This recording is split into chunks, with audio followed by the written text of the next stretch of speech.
जय श्री कृष्ण, राधे राधे। एक शख्स के नाम पर जबरदस्त ट्रोलिंग हो रही है और वो शख्स है रणवीर अल्लाहबादिया या रणवीर इलाहाबादिया। ट्रोलिंग से पहले इस शख्स के बारे में मैं बस इतना ही जानती थी कि करोड़ में इसके फॉलोअर्स हैं, मिलियंस में ये खुद कमाता है, बड़े बड़े सेलिब्रिटीज़ का ये पॉडकास्ट इंटरव्यू करता है।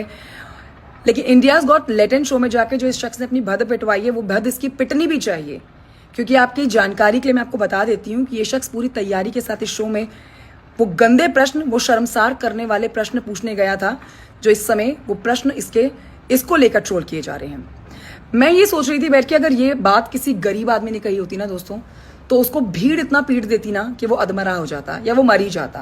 ये बात अगर किसी मिडिल क्लास ने बोल दी होती ना, तो उसको तो इतना प्रोवोक कर दिया जाता, इतना उसको टॉर्चर कर दिया जाता कि वो सुसाइड ही कर लेता। अब ये बात रणवीर अल्लाहबादिया जैसे हाई क्लास रिच मैन ने कही है, तो देखिए ये बात तो तय है कि जो बैड पब्लिसिटी उनकी हो रही है ना, ये ट्रोलिंग जो उनकी हो रही है ना, ये भी उनको प्रॉफिट ही देगी। इन लोगों का नुकसान कभी नहीं होता है। करोड़ में इनके फॉलोअर्स हैं ना, मैं डंके की चोट पर आपको कह सकती हूँ ये करोड़ फॉलोअर्स घटेंगे नहीं बल्कि बढ़ेंगे ही बढ़ेंगे। बचपन में हमारे माता पिता हमको एक बात सिखाते थे कि बेटा कोई भी बात बोलो सोच समझ कर बोलो, ऐसा ना हो कि आपकी कही हुई बात किसी को बुरी लग जाए, या फिर ऐसा ना हो कि कोई ऐसी बात आप बोल दो और बोलने के बाद आप रियलाइज करो कि आपने कोई गंदी बात कर दी। और गंदी बात रणवीर अल्लाहबादिया ने की है। प्रियंका चोपड़ा से ये अपने पॉडकास्ट के दौरान पूछते हैं कि आप इतनी बड़ी सेलिब्रिटी हैं तो क्या आप अपने घर परिवार के फंक्शंस अटेंड करती हैं, वहां जा पाती हैं? प्रियंका चोपड़ा ने बहुत शॉकिंगली आंसर दिया कि ये कैसा प्रश्न है, ये कैसा क्वेश्चन है। सेलिब्रिटी होने का मतलब ये नहीं है कि मैं अपने घर परिवार के फंक्शंस ना अटेंड करूं, मैं अपने भाई की शादी की बारात में डांस ना करूं, ये मेरे संस्कार नहीं है।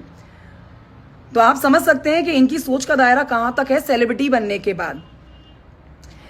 इंडिया गॉट लेटेंट वो शो है जहां पर इसी तरह का कंटेंट दिया जाता है और उसके भी मिलियंस में फॉलोअर्स हैं। तो मैं आप लोगों से गुजारिश करूंगी कि इस तरह के जो ये वीडियोस बनाए जा रहे हैं इनको बॉयकॉट करिए, क्योंकि आज फोन बच्चे बच्चे के हाथ में है। आज बच्चा बच्चा फोन देखता है, यूट्यूब देखता है। तो आप सोचिए कि क्या आप उनको दे रहे हैं। हिंदू संस्कृति, सनातन धर्म, हमारी संस्कृति को शर्मसार करने वाले जो प्रश्न रणवीर अल्लाहबादिया ने किए हैं ये बहुत गंदे हैं। एक्शन तो पता नहीं इनके ऊपर क्या होगा क्या नहीं होगा, वो तो मैं नहीं जानती हूँ।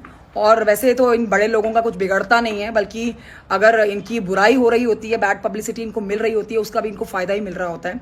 लेकिन हम इतना कर सकते हैं कि अगर असल मुखौटा इस शख्स का सामने आ ही गया है तो बॉयकॉट करिए ऐसे शख्स को। जय श्री कृष्णा, राधे राधे।